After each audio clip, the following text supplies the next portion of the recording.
Salut tout le monde, je suis très heureuse de vous présenter ce cours concernant les habitudes alimentaires.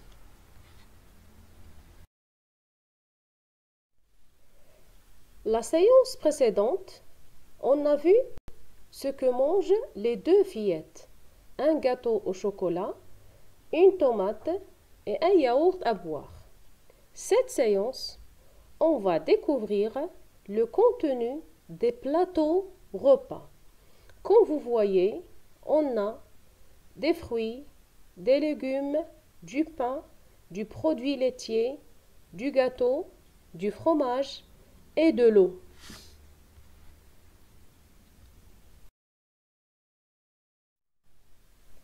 Rappelez-vous cette photographie, mes chers élèves? C'est un petit garçon qui mange une madeleine avec du sucre glacé au-dessus. Ce garçon n'a pas d'appétit. Il mange seulement cette madeleine pendant le déjeuner. Est-ce qu'on peut manger ce que l'on veut et à n'importe quelle heure? Bien sûr, non. Parce que c'est très dangereux pour la santé. Donc, il faut manger d'une manière équilibrée. On mange tous les groupes d'aliments, mais en quantité raisonnable.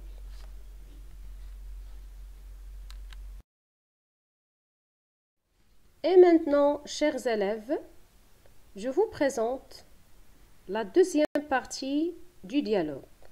Parce que la séance précédente, on a vu la première partie.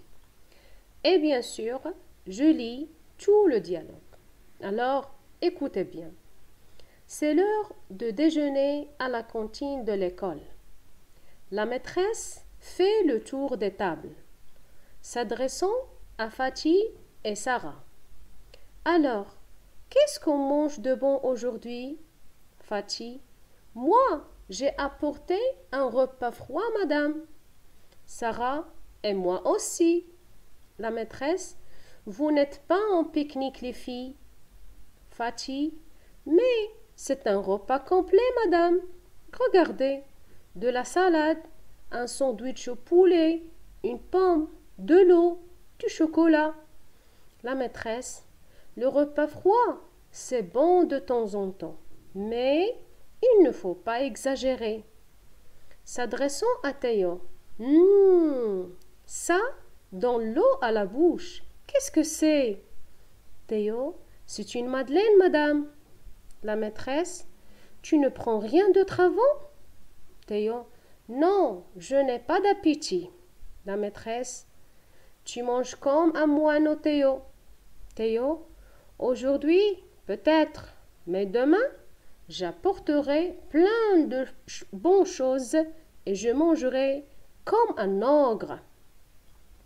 Alors, chers élèves, les personnages de ce texte sont 4. Fatih, Sarah, la maîtresse et Théo.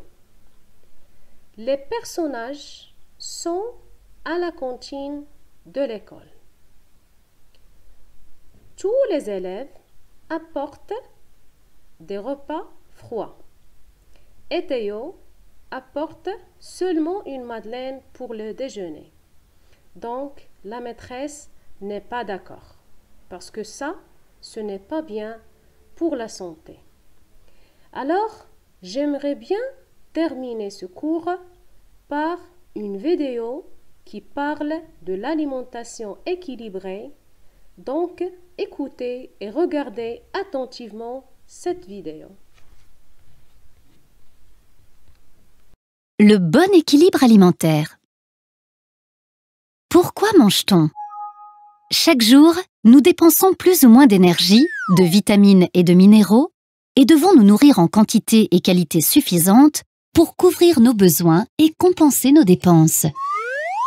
C'est l'équilibre alimentaire. En effet, nous mangeons pour satisfaire nos besoins en protéines, lipides, glucides, vitamines, minéraux, fibres et eau. Mais nous mangeons aussi pour nous faire plaisir. Ces besoins varient d'un individu à l'autre et sont influencés par de nombreux facteurs, comme le sexe, l'âge, l'activité physique ou encore l'état physiologique de la personne. La croissance, par exemple. Chaque personne doit donc trouver son propre équilibre alimentaire. Qu'est-ce que le bon équilibre alimentaire? Inutile de calculer tous les apports nutritionnels au quotidien. Le bon équilibre alimentaire, c'est avant tout du bon sens. Voici quelques bons réflexes à avoir. Mangez de tout de façon variée et diversifiée, en puisant chaque jour dans les 7 grandes familles d'aliments.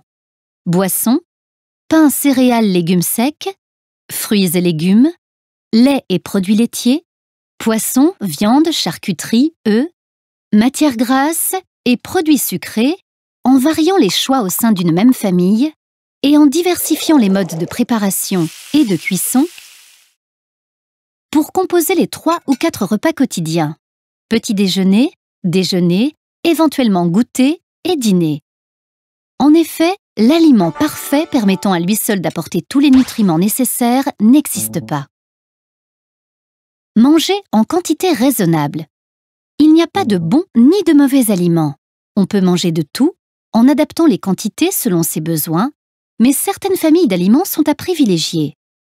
En cas d'excès, il est possible de se rattraper les jours suivants en mangeant des aliments différents, en diminuant les quantités et en faisant plus d'activité physique. Manger dans de bonnes conditions. Le repas est avant tout un moment de partage et de convivialité. Manger doit rester un plaisir. De plus, lorsque l'on partage un moment de convivialité, on mange généralement plus lentement, ce qui laisse au cerveau le temps d'analyser la quantité de nourriture ingérée, de détecter à quel moment il n'a plus faim et ainsi de réduire les quantités. Et enfin, bouger. Il est important d'adopter une activité physique régulière et de faire au moins 10 000 pas par jour. Variété, modération, plaisir, convivialité et partage contribuent grandement au bon équilibre alimentaire.